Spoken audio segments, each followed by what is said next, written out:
Nunca volte ao lugar onde já foi muito feliz.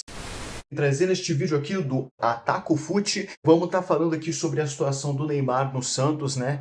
Que, cara, nossa, depois daquela goleada que eu cheguei, eu juro pra vocês, eu consegui ver 3 gols. Eu não lembro agora que time que o Santos estava contra. Eu não conseguia mais assistir, velho, porque ficou muito feio. Eram gols que o outro time fazia que pareciam replays, tá ligado? De tão parecidos que eram, pelo mesmo lado do campo. E, bom, meus amigos, do resto, eu comento com vocês. Foi mal.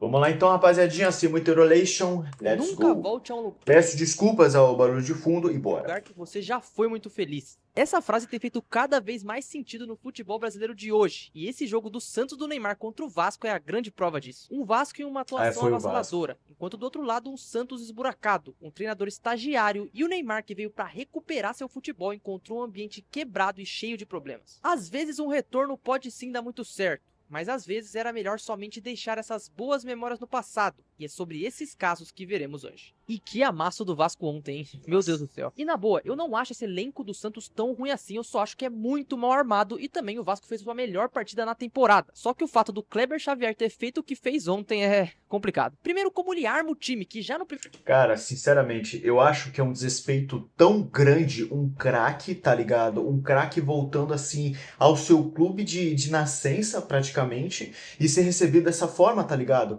Com um time, não precisava ser um time perfeito, tá ligado? Mas que desrespeito, cara. Nossa, cara, que falta de trabalho, sabe? Cara, é uma falta de consideração com. Cara, é só bizarro, velho. Eu não tenho palavras pra descrever essa situação, gente. primeiro tempo, não consegui encontrar o Vasco. Todo mundo sabe que a grande força do Diniz como treinador é a posse de bola. E entrando com Neymar e Tiquinho, que são dois jogadores que não pressionam tanto, sair jogando se torna cada vez mais fácil. E é óbvio que estatisticamente é difícil de avaliar esse jogo porque um 6-0 é uma anomalia, mas o Vasco teve acima do Santos em todo momento. No segundo tempo acontece o apagão. A partir do segundo gol, o Vasco começa a empilhar um atrás do outro. Coutinho fez uma partidaça e o resultado foi muito merecido. Aí o Kleber Xavier vai lá e tira os moleques, depois coloca outro, já faz tempo que tá errando, enfim, chegou ao fim a sua passagem no Santos. Só que se a gente considerar que é do Neymar que a gente tá falando... Nossa, eu nem tô ligado nesses erros de escalação, porque eu tô começando a acompanhar futebol agora, tá ligado? Mas bizarro, velho, bizarro. O técnico errar esse bagulho de escalar, mano, jogadores pra... Ai, cara, bizarro, mano. Se vocês forem ver o jogo mesmo, parece que o Santos, do meio de campo pra trás, morreu. Não tinha mais, tá ligado? Não fazia nada, mal mandava a bola pros atacantes fazer alguma coisa. Cara, foi uma partida muito triste, cara. É 3 muito gols em triste 11 jogos isso. é um pouco abaixo da expectativa. Claro, o Santos não favorece, ele tá voltando agora, mas vamos fazer uma linha do tempo de tudo que aconteceu até agora. Sua chegada é sim muito bonita e dentro de campo ele começa performando bem. Até pra eu conhecer também, eu não tô sabendo muito de como o Neymar voltou, até porque eu tô começando a ver mais futebol agora, tá, gente? Nível muito acima de futebol no Paulistão, levando o time até a semifinal. Só que nas semis, a primeira polêmica. Neymar tem uma lesão, vai ao Carnaval e acaba não jogando contra o Corinthians. Pegou mal. O que era só um desconforto acaba tirando ele dos gramados por mais de um mês. E quando ele volta contra o Atlético Mineiro, mais uma lesão muscular. Só que tá, tudo isso meio que já foi superado. Pena que... vocês estão ligados. Na volta, queda na Copa do Brasil, o time cada vez mais afundado no Brasileiro. Em alguns jogos, como contra o Flamengo, o Neymar faz sim boas partidas, mas ainda não é o suficiente. Ele ainda não tá 100%. Aí teve a polêmica da discussão com o torcedor, empatou com o pior time do campeonato, quase perdendo, e agora foi humilhado pelo Vasco. E a diretoria do Santos tem total culpa no cartório, não era pro Kleber Xavier estar no comando do time até agora, sendo que ele já vinha mal há muito tempo, mas eu sei que o Neymar já mostrou que ainda pode jogar. Então calma, só que um ponto que eu quero trazer... Cara, se ele ainda pode, sinceramente, eu acho que cabe mais a decisão pra ele. Eu não sei se vocês já chegaram a pegar uma imagem, se eu conseguir encontrar na internet, eu vou estar mostrando. Cara, o Neymar tá completamente lotado de lesão, tá ligado? Sério, ele está jogando hoje em dia já é uma coisa assim, cara, que é bizarro. É só bizarro, mano. O cara tá lotado de lesão, cheio de problema muscular, tá ligado? E tá jogando ainda, pô, tentando, fazendo os dribles dele, jogando o que sabe. Putz, cara, eu Esse acho isso vídeo muito é que foda. mentalmente ele tá sofrendo no Santos. Um lugar que antes era responsável por sua alegria, um local onde todos o amavam, agora está sendo um local de sofrimento e que precisará de muita força para sair dessa situação. E o que a gente ainda vai ver nesse vídeo é que em muitos desses casos a culpa não é só dos jogadores e por muitas vezes é o clube mesmo. E eu sei tem muitos casos, daria para fazer fazer parte 2, parte 3, parte 4, parte 5 desse vídeo, mas aqui eu só trouxe 6 nomes. E se pra você tem algum nome que eu tinha que falar aqui, por favor, deixa aqui nos comentários que eu vou responder todos. Então agora vamos começar minha lista, nada mais, nada menos que Cristiano Ronaldo. E falar da primeira passagem dele no Manchester United é uma loucura. O cara não é muito relacionado, mas recentemente eu vi um dado sobre ele sempre ser o artilheiro do time onde joga desde 2007 até hoje. Ou seja, falar que esse cara foi mal alguma vez na carreira é maluquice. Em Manchester, na sua Pior que eu nem... Juro pra vocês, eu pensei durante muito tempo, desde 2013, que o Cristiano tinha nascido no Real Madrid só, tá ligado? Eu não tava ligado que ele tinha vindo, só que do Manchester United. Depois que eu vi alguns lances dele jogando no Manchester, pô... Mano...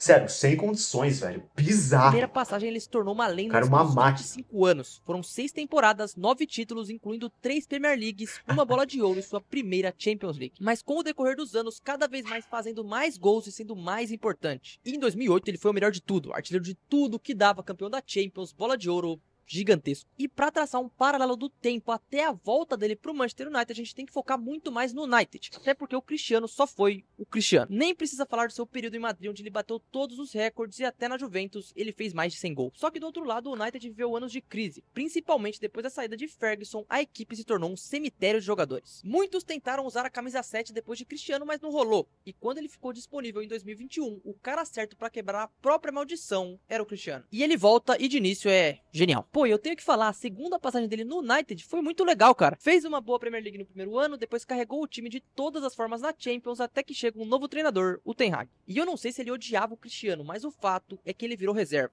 Sim, constantemente o Cristiano começou a ficar no banco. Cara, é louco? Esse cara é louco? Esse maluco aí é técnico de quê? De hospício? Pô, que Cada é vez mais isso? foi sucateado no elenco. Tanto que teve casos onde ele decidiu ir embora antes do fim dos jogos na pré-temporada. O clima no Old Trafford também não parecia amigável, já que antes de sair ele fez uma entrevista pondo tudo o que pensava da equipe e que ali a sua história estava encerrada. Isso é louco, depois ficou provado que o Cristiano ainda tinha muito o que fazer no futebol e tem até hoje, tanto que vai jogar mais uma Copa no ano que vem. E pra continuar eu vou ainda falar de Cristiano um pouco e eu vou pedir pra você lembrar de uma coisa, a chegada dele no Real Madrid. Porque sim, ele chega como uma estrela, mas ele não chega sozinho, e o outro cara que tava lá com ele era o Kaká. Caraca, que gancho que eu fiz, hein? O Real Madrid não vai estar nesse vídeo porque ninguém vai voltar pro Real Madrid, eles não têm essa política, mas aqui a gente tem que falar do Kaká em outro clube, no Milan. E ele teve problemas em Madrid? Teve, mas olhando os números... Kaká um pouco sei, mano, mas eu sei que ele foi um puta jogador, se eu não me engano, até ele jogou no São Paulo, né? Mas, Ele pô, até que vamos conseguiu ver. ser razoável em alguns momentos. Por exemplo, na temporada 11 e 12, que foi o auge do time do Mourinho, o Kaká conseguiu ajudar o clube fazendo 8 gols e 16 assistências em 40 jogos. Óbvio que nem se compara ao que o Kaká fez no Milan, lá ele chegou a ser bola de ouro, foi responsável por noites mágicas na Champions, tanto que ele volta pra Itália no fim de 2013. Só que agora as lesões já não deixavam ele ser o mesmo Kaká de antes e o Milan também não era o mesmo. E é só a gente avaliar o elenco. Olha esses nomes aqui: Montolivo, Abate, Christian Zapata e Tarabt. Isso são só alguns exemplos. Ou seja, um elenco Eu acho que eu só tô mais ou menos ligado no Zapata, tá ligado? O resto não... ruim, um Kaká já mais velho, a passagem não durou nenhum ano. E se você me perguntar de números, eu vou te mostrar. Pela Liga Italiana, em 30 jogos, fez 7 gols e 6 assistências. Só que ele viu seu amado Milan, onde conquistou tanto, terminar a Liga em oitavo. Depois disso, ele ruma para o futebol norte-americano. Tem uma passagem no São Paulo de 6 meses, Ele onde foi pro Toronto, não foi? até joga um bom futebol. Mas ele acaba nunca mais voltando pro Brasil depois disso e acaba encerrando sua carreira nos Estados Unidos mesmo. E foi um jogadoraço, tá? Talvez saiu um pouco cedo do alto nível por conta das lesões, mas a segunda passagem dele no Milan não mancha nem um pouco a história que ele fez lá. Até porque imagina se fosse outro caso, você voltar pro clube do seu coração e conseguir ser rebaixado com ele. Eu vou chegar lá, porque os 3 últimos dessa lista são casos assim. Mas antes disso, eu vou parar aqui pra pedir pra você deixar o seu like e se inscrever aqui no canal. Faça uma boa, hein, entrar o gente. conteúdo de Aqui futebol e lá toda também, beleza? semana, entra Vai análises, gostar do coisas mais react. relacionadas à gestão e também vídeos como esse. Então, por favor, me dá uma chance. E pra gente falar desses casos de rebaixamento, vamos começar pelo mais recente deles, o Douglas Costa voltando pro Grêmio. A primeira passagem dele em si nem tem muito o que se comentar, porque foi muito curta, faz um gol logo na estreia, mas ele vai embora pro Shakhtar ainda muito jovem. Então ele não chegou a criar uma história no Grêmio, mas sem dúvidas existia um carinho. Até porque foi o time que projetou ele pro mundo, então tinha uma boa relação. E quando ele volta em 2021, parecia ser a melhor contratação possível. Um time do Grêmio que parecia assim forte, o Douglas Costa que não tava tão velho assim, e pô, no auge, ele jogava demais. Só que aí teve um casamento aqui, um outro casamento ali, um outro casamento ali, e jogar que é bom mesmo, ele não jogou nunca.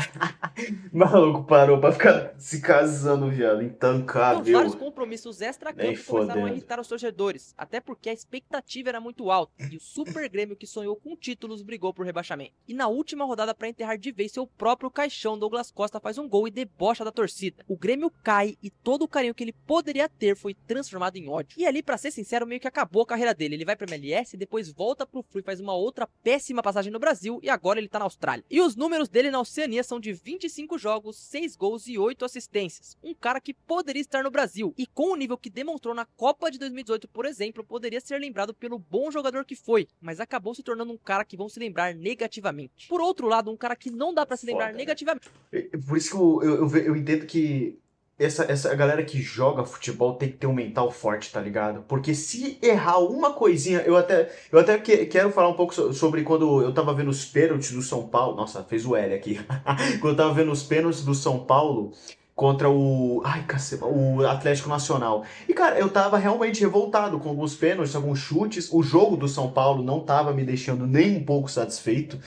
Também pela expectativa que você coloca num time como é o São Paulo. E, pô, cara, o jogador, ele precisa realmente ter um mental bom pra lidar com isso. Senão o cara sobe a cabeça. E a carreira que talvez já não tinha muita coisa, tá ligado?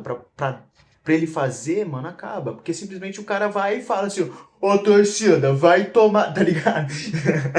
Aí é É o zoado, Vampeta. E pô. você pode até achar que o Vampeta é mais da resenha, um cara mais da zoeira, mas ele jogava muita bola. Pro torcedor do Corinthians, fez parte do melhor meio-campo da história do clube. Era aquele jogador que tinha uma qualidade de virada de jogo absurda. E como um volante era tão bom que foi importantíssimo pro PEN. Não pra Copa em si, porque ele era banco, mas nas eliminatórias ele participou de todas as fases. Ou seja, ele tem que ser sim lembrado por isso. Mas como eu disse, o local que ele mais jogou bola mesmo e mais foi feliz, provavelmente, foi no Corinthians, naquele time de 99 e 2000, ele era genial. Mas o que pouca gente lembra é que ele tava no elenco do Corinthians que caiu pra Série B em 2007, mesmo que ali ele já não parecia ser muito útil. A volta dele em si já não faz muito sentido, ele tinha passado pelo Kuwait, pelo Brasiliense e pelo Goiás, mas acharam de bom tom que ele voltasse ao Corinthians pro Brasileirão de 2007. Ué? Corinthians esse que gosta muito de repatriar jogadores que já fizeram história no clube, mas na maioria das vezes eles não voltam a ser o que era. O resultado final foi que Vampeta jogou apenas 20 jogos, foi rebaixado com o Corinthians. Cara, é o jogador que realmente que tá mais velho e volta pro time, cara, não tem jeito. Ele tem que se adaptar, tá ligado?